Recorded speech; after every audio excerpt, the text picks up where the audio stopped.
సూర్యాపేట జిల్లాలో భారీ చోరీ కలకలం చెలరేగింది. స్థానికంగా ఉన్న సాయి సంతోష్ జ్యువెలరీ షాప్లో గుర్తు తెలియని వ్యక్తులు దొంగతనానికి పాల్పడ్డారు. బంగారంతో పాటు భారీగా నగదును ఎత్తుకెళ్లారు.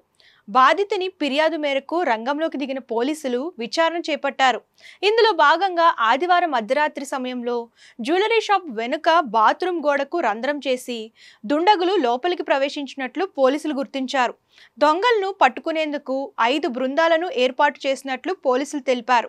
అతి త్వరలోనే నిందితులను అదుపులోకి తీసుకుంటామని వెల్లడించారు. సాయి సంతోషిని జ్యువెలరీలో గుర్తు తెలియని వ్యక్తులు వెనక ఖాళీ ప్రదేశం నుంచి లోపలికి కాంపౌండ్ వాళ్ళ ద్వారా లోపలికి వచ్చి అక్కడ ఒక డోర్ వాష్రూమ్ డోర్ ఉండడం జరిగింది. ఆ డోర్ను ఓపెన్ చేసి లోపలికి రావడం జరిగింది. లోపలికి వచ్చిన తర్వాత అక్కడ గ్యాస్ కట్టర్ తోటి ఒకటి ఐరన్ షట్టర్ను అది ఓపెన్ చేసి లోపల ఉన్న బంగారం నగలు కొన్ని దొంగలించుకొని పోవడం జరిగింది.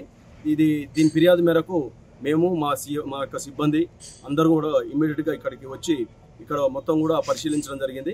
ఇప్పుడు ప్రస్తుతం ఒక 5 టీములు ఏర్పాటు చేయడం జరిగింది ఇది ఛేదించడానికి. అదేవిధంగా టెక్నికల్గా మరియు ఫీల్డ్ పరంగా తర్వాత ఓల్డ్ అఫెండర్స్ ఇంతకుముందు జరిగిన వాటి యొక్క ఆధారాలతోటి ఈ కేసును అతి త్వరలో ఛేదించడం జరుగుతుంది. మన సాయి సంతోషి జ్యువెలరీ షాప్లో దొంగతనం జరిగింది అనేటువంటి సమాచారంతో లా అండ్ ఆర్డర్ సంబంధించినటువంటి పోలీస్ సిసిఎస్ అదేవిధంగా క్లూస్ టీమ్ డాగ్ స్క్వాడ్ ఈ యొక్క సాయి సంతోషి జ్యువెలరీ షాప్ని విజిట్ చేయడం జరిగింది. ఈ జ్యువెలరీ షాప్ సంబంధించి ఇక్కడ మనకు బ్యాక్ సైడ్ నుంచి అఫెండర్స్ ఎంట్రీ అయినట్టు బ్యాక్ సైడ్ ఉన్నటువంటి గోడని వాళ్ళు హోల్ చేసి ఎంట్రీ అయి లోపల ఉన్న చిన్న షట్టర్ ఎక్కడైతే మెయిన్ స్టోరేజ్ పాయింట్ ఉంటుందో చిన్న షట్టర్కి వాళ్ళు గ్యాస్ కట్టర్ తోటి కట్ చేసి అక్కడ ఉన్నటువంటి ఆర్నమెంట్స్ని తీసుకెళ్ళినట్టు మనకు ప్రాథమికంగా తెలుస్తుంది.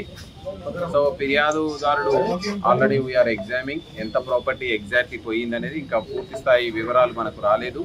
అక్కడ చాలా ప్రాపర్టీ ఉండిపోయింది. సో మెయిన్గా అతను దాన్ని అకౌంటింగ్ చేసుకున్న తర్వాత ఎగ్జాక్ట్లీ ఎంత ప్రాపర్టీ పోయిందనేటువంటి నిర్ధారణకు రావడం జరుగుతుంది. సో దీనికి సంబంధించి ఒక 5 టీమ్స్ని మనం డిప్యూట్ చేయడం జరిగింది. సో దీనికి సంబంధించి పాత నేరస్తులని ఎంఓ క్రిమినల్స్ని గతంలో ఇలాంటి నేరాలు జరిగినటువంటి అఫెండర్స్ మీద మనం ట్రాకింగ్ పెట్టినాం. సో దీనికి ఖచ్చితంగా మనం పోలీస్ డిపార్ట్మెంట్ ఛేదిస్తుంది. సోషల్ మీడియాలో 15 నుంచి 18 కేజెస్ పోయిందని అంటున్నారు. ఇనిషియల్గా ఆయన ప్యానిక్లో చెప్పడం జరిగింది. ఇప్పుడు అక్కడ ఉన్న ప్రాపర్టీ ఎంత ఉంది ఎంత పోయిందనే నిర్ధారణకు రావడం జరుగుతుంది.